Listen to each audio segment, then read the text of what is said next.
Continuamos, amigos, y lo que habíamos anunciado, vamos a dedicarnos los próximos minutos a poder disipar algunas de las dudas que han llegado hasta nuestra línea del deber, y nos parece muy importante. Habíamos tenido la anterior semana la participación en el estudio del doctor Rodolfo Quiroz, un reconocido profesional que es gerente de la clínica Foglianini, pero además él es especialista en epidemiología e infectología. Doctor, muchísimas gracias por brindarnos estos minutos para orientar a nuestra población. Bienvenido. Gracias, Paola, un placer de poder estar de nuevo con usted. Encantados. Doctor, hay alarma, bueno, se confirman los casos de coronavirus en nuestro país y ahí se dispara una suerte de psicosis, si se quiere, en la población. Dirán muchos, está justificado por lo que está pasando en el mundo, pero ¿cuáles son las recomendaciones básicas, las que hay que seguir, las que están establecidas a nivel internacional para orientar a nuestra población? Perfecto. Es muy pertinente la pregunta y le agradezco que me la haga, porque lo que estoy viendo que está sucediendo acá en Bolivia es que la gente está actuando irracionalmente, y cuando se produce ese comportamiento, lo que se afecta es el sistema de salud. Empecemos con el uso de barbijo.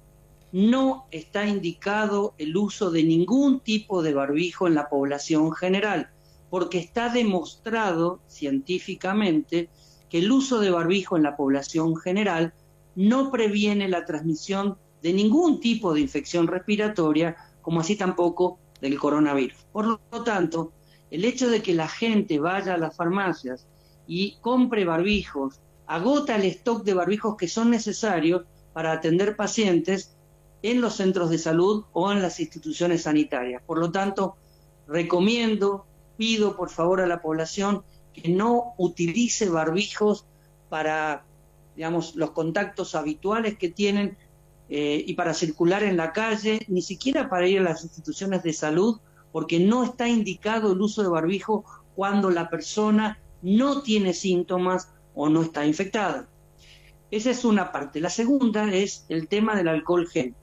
La mejor medida para higienizar las manos, que es probablemente la medida histórica que viene recomendando todo el mundo para prevenir las infecciones, pero que por un tema de hábito nosotros no logramos incorporar, es la medida más eficiente. Uno recomienda o la higiene de las manos con alcohol gel o eventualmente el lavado con agua y jabón. El problema es que cuando uno está, por ejemplo, en un supermercado, no dispone de un lavatorio, de un lavabo para higienizar las manos con agua y jabón. Por lo tanto, la recomendación es que uno porte en su cartera, en el caso de las damas, o en el bolsillo, un alcohol gel pequeño. No hace falta llevar un alcohol gel de 1 litro. Y ese es otro problema que estamos percibiendo. La gente compra envases en las farmacias que son envases de uso hospitalario. No me imagino una dama llevando 1 litro de alcohol gel en su cartera. ¿Me entiende? Entonces, esa es otra cosa importante. La tercera cosa es que se están comprando barbijos N95, que son barbijos de altísima eficiencia en las farmacias. Y esos barbijos están indicados para atender pacientes que tienen infecciones respiratorias y uno va a hacer una maniobra respiratoria, como por ejemplo tomar un hisopado nasal, intubar al paciente porque va a requerir soporte ventilatorio o inclusive aspirar secreciones. Esa es la única indicación que tiene el uso de N95, y lo que estoy viendo es que hay gente en la calle con N95, periodistas que van a entrevistar a centros de salud usando N95, y eso demuestra un alto nivel de confusión por parte de la población. Las farmacias no deberían estar dispensando N95 a la población general, porque son barbijos muy costosos que deberían estar solamente destinados a los centros asistenciales. Entonces, para resumir, las medidas preventivas que la población debe aplicar es la higiene de manos a través de alcohol gel o de agua y jabón después de cada contacto con otra persona o con una superficie que uno suponga que puede estar contaminada, antes de comer, después de ir al baño. Y después toser sobre el pliegue del codo. También me resulta curioso que eso lo venimos repitiendo, y gente que está con el barbijo, ¿sí? Después se levanta el barbijo y tose en la mano. Entonces, la verdad que parece absurdo. Y aparte el barbijo le da una falsa sensación de seguridad, porque la persona toca el billete, toca una superficie, se lleva la mano a los ojos y el barbijo ahí no protegió nada. Entonces, eso también hay que tenerlo en cuenta. Porque, ¿de qué material está hecho el barbijo? Porque quizá la gente dice, "Ay, me compro este que es mejor, es más caro y este me va a proteger". ¿Qué función específica tiene el barbijo, doctor? De vuelta, no, es que no tienen que comprar el barbijo, no importa del material que esté hecho el barbijo, la gente no tiene que usar barbijo si no está infectada. Le voy a poner un ejemplo. Cuando una persona va al hospital o va a una clínica, en este caso la clínica Foglianini, la pregunta que se le hace, hay carteles, es si tiene síntomas respiratorios. Y solo en esa situación se le ofrece a la persona o al paciente el uso de un barbijo. Pero el personal de salud no está usando barbijo porque no está indicado que el personal de salud use barbijo como medida preventiva si es que no va a atender directamente a un paciente con síntomas respiratorios. Y esto es lo que se está recomendando en el mundo. No es una indicación que esté dando yo, sino que ustedes pueden bajar las guías de la Organización Mundial de la Salud y van a ver que para la población general o para el personal de salud que no toma contacto directo en la atención de un paciente con síntomas respiratorios, que use barbijo. El que tiene que usar el barbijo es el paciente. Ahora bien, si yo interno un paciente que tiene sospecha de coronavirus, ahí se activa un protocolo donde, aparte de que el paciente tiene que tener barbijo, el personal de salud que lo atiende usa el barbijo. Por eso no implica que la recepcionista de un hospital o de una clínica tenga que usar barbijo. Eso es lo que está pasando como confusión y eso es lo que genera que la gente diga, bueno, pero si ellos usan barbijo, yo también tengo que usar barbijo. Bien, pues sí, porque hay una sobredemanda de barbijo, lo hemos visto, se han agotado. Y claro, donde uno compra un barbijo sin necesitarlo, va a hacer que falte donde realmente se necesita, doctor. Ahora, ¿qué pasa con los bebés y con los niños? Nosotros, bueno, los adultos nos desinfectamos, pero en el caso de los bebés, de los niños, ¿qué hay que hacer? Bien, vamos a empezar. Primero, si el bebé está en una cunita o está en un andador, en un sistema de transporte, ese bebé no tiene riesgo, no está tocando ninguna superficie. Con los niños un poquito más grandes, uno tiene que enseñarles desde los 4 o 5 años que tienen que aprender a higienizar sus manos, y esa es la medida que uno le podría transmitir como cambio cultural. ¿Se acuerda que cuando yo estuve con usted en la reunión anterior le dije, la gente que va a poder, digamos, sobrellevar mejor esta pandemia es aquellas personas que logren cambiar sus hábitos personales? Así es. La gente que aprende a higienizar las manos rutinariamente, y en eso también están los chicos, van a estar protegidos de la pandemia. La gente que tosa sobre el codo y no sobre va a vivir mejor a la pandemia. Pero en las medidas no está puesto aquel que use barbijo va a sobrevivir mejor a la pandemia. Entonces, a los chicos hay que enseñarles desde chiquitos a higienizar sus manos con alcohol gel o con agua y jabón. Bien, ¿a los bebés no es necesario esterilizarles las manitos con el alcohol o desinfectarles las manos mejor? No. Perfecto. La palabra correcta no es esterilizar, sino desinfectar, porque lo que uno hace con el uso de alcohol gel o agua y jabón es reducir la cantidad de microorganismos que hay en las manos. Nunca elimina totalmente los microorganismos. En el caso de este germen, del coronavirus, uno lo que intenta es eliminarlo de las manos porque el microorganismo es sensible al alcohol y eso hace que uno no pueda transmitir. Pero como los chiquitos están en la cuna, digamos, no toman contacto con las superficies, no hay que estar limpiándole las manos a los chiquitos. Ahora, si el chico va a un lugar donde va a tomar contacto con juegos que han tomado contacto otros niños, uno tiene que enseñarle que después de haber tomado contacto tiene que higienizar las manos. Y si uno puede evitar que los chicos vayan a lugares donde hay hacinamiento con otros chicos, también en este momento sería algo recomendable. Doctor, ¿por qué alcohol en gel y no el alcohol en otro tipo de presentación? Muy bien, las preguntas son muy interesantes. El alcohol gel tiene una mezcla de alcohol y glicerina. Si usted utilizara alcohol al 70 puro, en 3, 4 higienes de manos, la mano quedaría como un cartón, porque lo que hace el alcohol es deshidratar la superficie, capturar todo el agua y evaporarla. Por eso los gérmenes se mueren. Pero si usted no tuviera un emoliente, como por ejemplo la glicerina, la mano se dañaría y en poco tiempo su piel se cuartearía, se lastimaría. Cuando uno usa hidroalcohol, alcohol en gel, el emoliente, que es la glicerina, protege que la mano se dañe. Perfecto. Ahora, doctor, nos decían, ¿se puede utilizar otro tipo de desinfectante? La lavandina ha sido mencionada por nuestra audiencia. En realidad, la lavandina, la única indicación que tiene es para la desinfección de superficies, para que uno pueda limpiar las superficies, no para las manos. Perfecto. Entonces, lavandina no, solo para desinfectar y hacer la limpieza habitual que tenemos en casa. Para eso está destinada. ¿Qué pasa si una persona está en el mismo ambiente de una persona que se sospecha tiene coronavirus o tiene algún tipo de afección respiratoria? ¿Se contagia sí o sí, doctor? A ver, le quiero una lavandina. Si usted utilizara la lavandina para las manos, dañaría su ropa también, porque la lavandina mancha, destiñe la ropa. Por eso no tiene sentido tampoco usar lavandina. Y aclaro otro punto más. No tiene sentido agregar lavandina al agua, porque el virus no se transmite por el agua.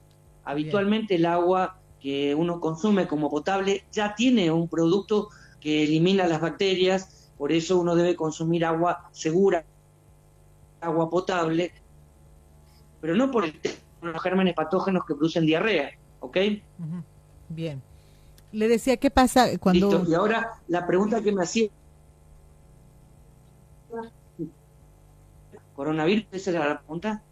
Le decía, ¿qué pasa si está usted en un ambiente compartido entre varias personas, no multitudinaria la reunión, pero sí un trato normal que tenemos todos los días, y sucede que esa persona tenía coronavirus y da más adelante como positiva? Eso quiere decir que si no tosió o no estamos pendientes de ello, somos susceptibles inmediatamente, sí o sí, la persona que ha estado en un mismo ambiente sin un contacto directo se va a contagiar. Sí, es muy buena la pregunta nuevamente. El tema es así, la transmisión del virus se produce mucho más eficientemente cuando hay síntomas. ¿Por qué? El virus ingresa al organismo y tiene que primero fijarse a las células del aparato respiratorio para ingresar y empezar a reproducirse dentro de esas células. Al principio la reproducción es escasa, con lo cual la eliminación del virus, cuando uno no tiene síntomas, es muy pequeña y la posibilidad de contagio es baja. Inmediatamente cuando aparecen los síntomas es que el virus alcanzó un nivel de reproducción tan alto que le permite que pueda ser transmitido a otra persona. Dicho esto, si yo estoy en una reunión donde hay personas que no tienen síntomas respiratorios, la posibilidad de que yo me contagie son muy bajas. Ahora, si yo estoy alguien está con síntomas respiratorios, lo primero que tengo que hacer es pedirle que se coloque un barbijo, y si la persona no quiere colocarse el barbijo, yo o me retiro o mantengo una distancia superior a los 2 metros de esa persona. Perfecto. Doctor, si se comparte, por ejemplo, equipos de computación, el mouse, el teclado, el área donde esa persona que presenta síntomas se sienta, ¿hay que desinfectar todo? ¿Sirve esa medida? Sí, la respuesta es, pongamos una oficina. Si hay alguien que estuvo en el turno anterior en una computadora, viene otra persona, ocupa el lugar, entre persona y persona uno debería desinfectar el teclado, y eso se hace con alcohol puro, ya no alcohol gel, porque si usted le pone al teclado alcohol gel, el mismo emoliente va a hacer viscoso la superficie del teclado. Ahora alcohol bien, regular, la persona entonces. que se va a hacer alcohol, sí es alcohol al 70, uno puede limpiar la superficie, no daña el teclado, se evapora rápidamente y eso elimina el virus en 1 minuto. Perfecto. Pero además, y eso debería ser una práctica habitual que uno haga, no por el coronavirus. Lo importante es que la persona que llegue a trabajar en ese lugar desinfecte sus manos también con alcohol gel para no llevarse a la boca o a la cara algo que esté sobre la superficie del teclado. Muy bien.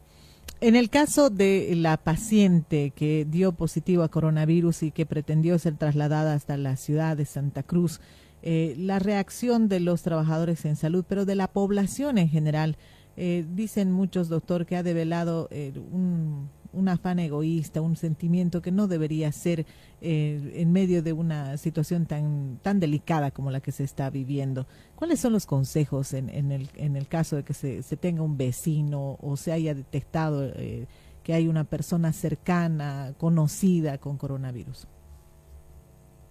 A ver, primero volvemos a insistir que el virus no se transmite si uno no está a menos de 2 metros de la persona infectada. O sea, eso es lo básico. No es un virus que se transmite volando en el aire a una distancia de 1 kilómetro. No hay ninguna posibilidad de que yo adquiera coronavirus si yo no estoy a menos de 2 metros de la persona infectada y la persona infectada no tiene barbijo. No, yo no tengo barbijo. La que tiene que tener barbijo es ella. Por lo tanto, no tengo que estar a menos de 2 metros de personas que puedan tener síntomas respiratorios. Hoy el secreto se llama distancia social, es mantener separación del resto de las personas, por lo menos con 1,5 metros inicialmente. Segundo, la reacción de la gente a veces es una reacción más emocional que racional, y ahí es donde tiene que intervenir el Estado calmando a la gente para que la gente entienda que el riesgo de estar cerca, me refiero, como usted dijo, un vecino con coronavirus, no entraña un riesgo para mí. Imagínese en Italia, España, los países, si la gente reaccionara así, ¿a dónde irían a parar las personas infectadas? Entonces hoy la recomendación en el mundo es que los pacientes con coronavirus que tengan síntomas respiratorios leves se queden en el domicilio y que alguien haga el seguimiento inicialmente telefónico y eventualmente personalizado si el paciente cambia su situación. Recuerden que los síntomas en el 80% de los casos son leves y no requieren hospitalización. Del 20%, por ejemplo en este caso, esta persona no requería hospitalización. El 20% restante va a requerir hospitalización. Ese 20%, un 15% van a requerir internación en sala general, porque es para observar la evolución del paciente que tiene alguna dificultad respiratoria. Y solo el 5% restante van a requerir cuidados intensivos. Por lo tanto, es muy importante que podamos generar la contención de los pacientes en el domicilio con un sistema por parte del Estado que pueda hacer el seguimiento de ellos en sus casas sin necesidad de que vayan al hospital. Tiene ventajas. Primero, no hay demanda de camas que se necesitan para pacientes más graves o para las patologías habituales, porque la gente se sigue enfermando de otras cosas, como dengue, por ejemplo, o de otras patologías.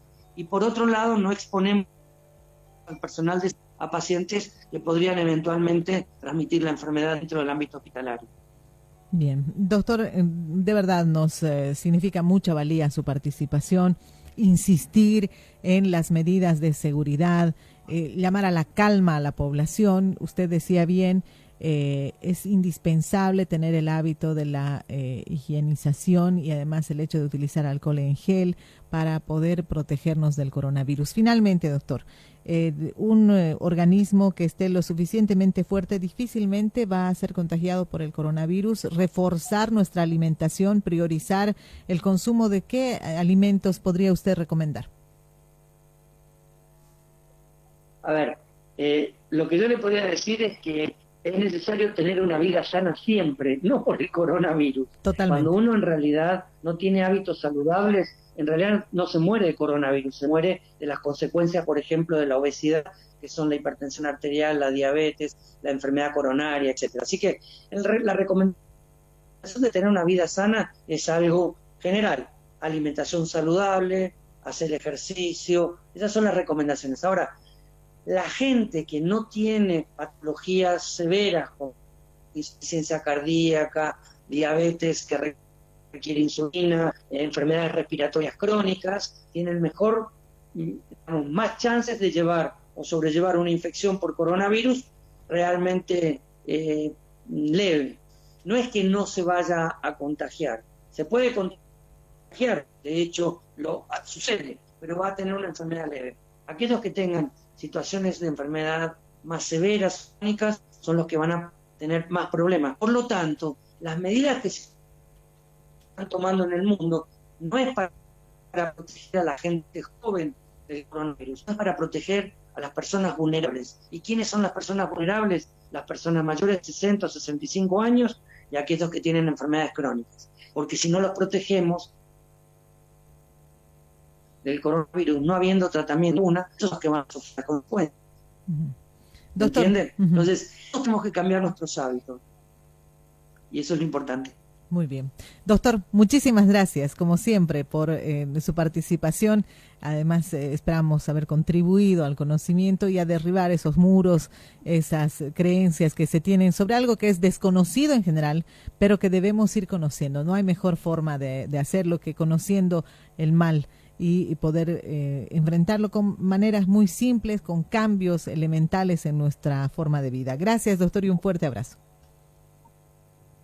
Muchísimas gracias, Paola, por el tiempo que me ha dedicado, que le he podido brindar, y espero que usted pueda seguir insistiendo en la importancia de usar los recursos en forma racional, por ejemplo, el no usar barbijo por parte de la población general. Muchísimas gracias, Paola. Muy amable, gracias, doctor. Bueno, hemos escuchado así la palabra de un especialista en este tema epidemiológico, además una autoridad en todo lo que es la prevención, la forma de tratar. Hemos respondido también a la inquietud que tienen muchos de nuestros oyentes. Nos preguntaban por qué alcohol en gel y no el alcohol regular, porque podría la fusión del alcohol más la glicerina hacen que la piel de la mano no se deshidrate, no sufra maltrato, como sería al utilizar el alcohol regular. Otra cosa, si usted está en la oficina, comparte equipos electrónicos, tiene mucho roce con superficies, dice el doctor que debería ser una práctica habitual el desinfectar esas superficies, pero no hacerlo con el alcohol en gel.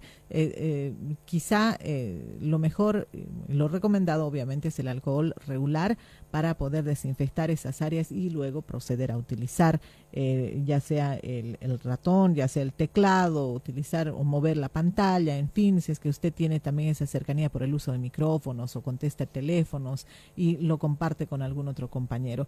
Debería ser una práctica habitual. Mejorar nuestra calidad de vida, nuestras formas de alimentarnos, ser mucho más selectivos con lo que comemos, con lo que le damos de comer a nuestra familia. Hay que crear el hábito también en nuestros niños desde muy pequeños a lavarse y lógicamente a utilizar el alcohol en gel. Nuestra llave es la higiene de manos, importantísimo. Vamos a la pausa, amigos. La pausa, amigos. La pausa, amigos.